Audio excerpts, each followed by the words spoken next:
Hi అండి, నమస్తే. ఈరోజు మనం పచ్చి కొబ్బరితో రుచికరమైన పచ్చడిని చాలా సులభంగా తయారు చేసుకుందామండి. చాలా బాగుంటుంది.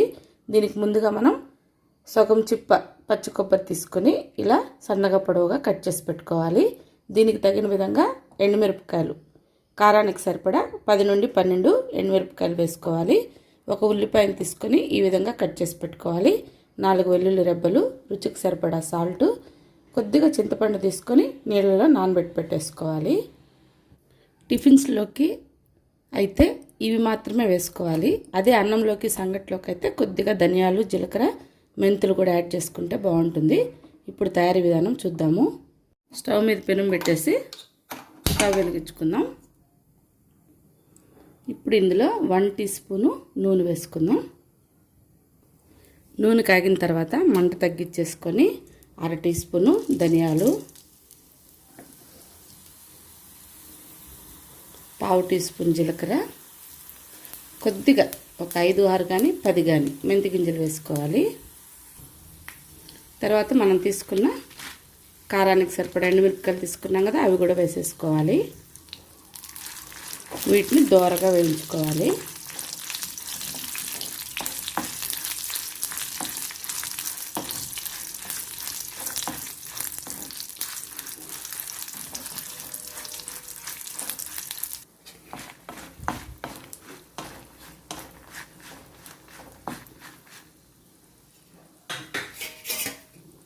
వేగిన ఎండుమిరపకాయలు తీసి పక్కన ప్లేట్లో పెట్టేసుకోవాలి.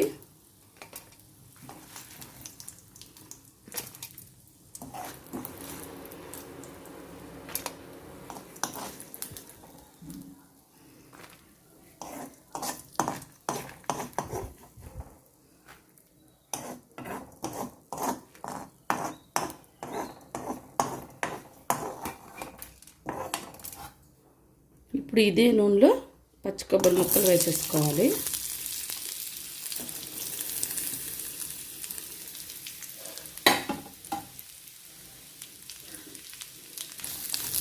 వీటిని కూడా పచ్చి వాసన పోయేంత వరకు కొద్దిగా కలర్ మారి వేగేంత వరకు మనం వేయించుకోవాలి.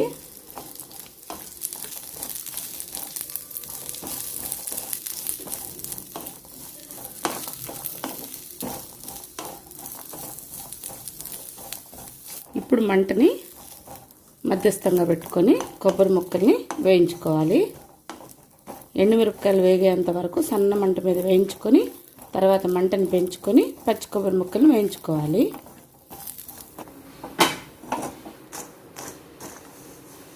ఇలా బాగా ఎర్రగా వేగిన తర్వాత స్టవ్ ఆఫ్ చేసుకొని పచ్చి కొబ్బరి ముక్కల్ని కూడా చల్లారనివ్వాలి. ఇలా వేయించుకుంటే మనకు పచ్చడి 4 రోజుల పాటు నిలువ ఉంటుంది. పచ్చి పచ్చిగా వేసుకుంటే తొందరగా పాడైపోతుంది. ఒక మిక్సీ గిన్నె తీసుకొని వేయించిన ఎండుమిరపకాయలు, ధనియాలు, జీలకర్ర, మెంతులు ఉన్నాయి కదా, అవి వేసేసుకొని ముందుగా మనం దీన్ని నీళ్లు లేకుండా ఒకసారి పొడిగా రుబ్బేసుకోవాలి. ఇందులోనే రుచికి సరిపడా సాల్ట్ కూడా వేసుకొని మిక్సీ వేసుకుందాం.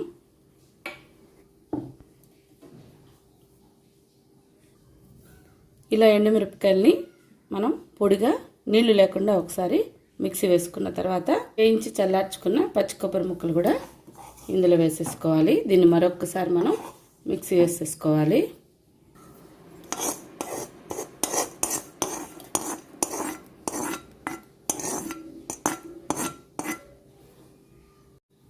పచ్చి కొబ్బరి వేసిన తర్వాత ఈ విధంగా రుబ్బుకున్న తర్వాత ఇందులో మనం నానబెట్టుకున్న చింతపండుని కూడా వేసేసుకోవాలి. చింతపండు నానబెట్టుకున్నప్పుడు ఉన్న నీళ్లు కూడా ఇందులో తగినన్ని వేసుకొని పచ్చడిని మనం రుబ్బుకోవాలి. మిక్సీ వేసేసుకుందాం. ఈ విధంగా మనం తగినన్ని నీళ్లు వేసుకొని పచ్చడిని రుబ్బుకున్న తర్వాత 4 వెల్లుల్లి రెబ్బలు తీసుకున్నాం కదా, వీటిని లైట్గా చితక్కొట్టుకొని పచ్చడిలో వేసేసుకోవాలి. అలాగే ఒక ఉల్లిపాయను కట్ చేసుకున్నాం కదా, ఆ ముక్కలు కూడా ఇందులో వేసేసుకొని ఈ రెండింటిని మెత్తగా కాకుండా మెదిగినట్టు పచ్చడిలో కలిసిపోయే విధంగా దీన్ని మరొకసారి మనం గ్రైండ్ చేసుకోవాలి. అంతే అండి, మనకి రుచికరమైన పచ్చి కొబ్బరి పచ్చడి రెడీ అయిపోయింది. దీన్ని ఇప్పుడు సర్వింగ్ బౌల్లోకి తీసేసుకున్నాము. అండి చూసారు కదా, చాలా సులభంగా మనకి రుచికరమైన పచ్చి కొబ్బరి పచ్చడి రెడీ అయిపోయింది. అన్నంలోకి సంగట్లోకి ఇలాగే గట్టిగా ఉంటే బాగుంటుంది. మీరు ఒకవేళ బ్రేక్ఫాస్ట్లోకి పచ్చడి తినాలనుకుంటే మిక్సీ గిన్నెలో కొద్దిగా నీళ్లు వేసేసుకొని ఆ నీళ్లు ఇందులో కలిపేసుకొని చివరిగా ఒకసారి మొత్తం కలిపేసుకున్న తర్వాత మీకు ఎలా కావాలంటే అలా, ఎందులో కావాలంటే అందులోకి వేసుకొని చాలా టేస్టీగా మనం ఎంజాయ్ చేయొచ్చండి. ఈ పచ్చడిని చాలా బాగుంటుంది. ఒకసారి తప్పకుండా ట్రై చేయండి. మా ఈ కొబ్బరి పచ్చడి మీకు నచ్చినట్లయితే లైక్ చేసి షేర్ చేసి తప్పకుండా సబ్స్క్రైబ్ చేసుకొని మన ఛానల్లో మిగతా రెసిపీస్ అన్నీ కూడా చూడండి. మరో టేస్టీ రెసిపీతో మళ్ళీ కలుద్దాం. Thank you for watching. Bye అండి.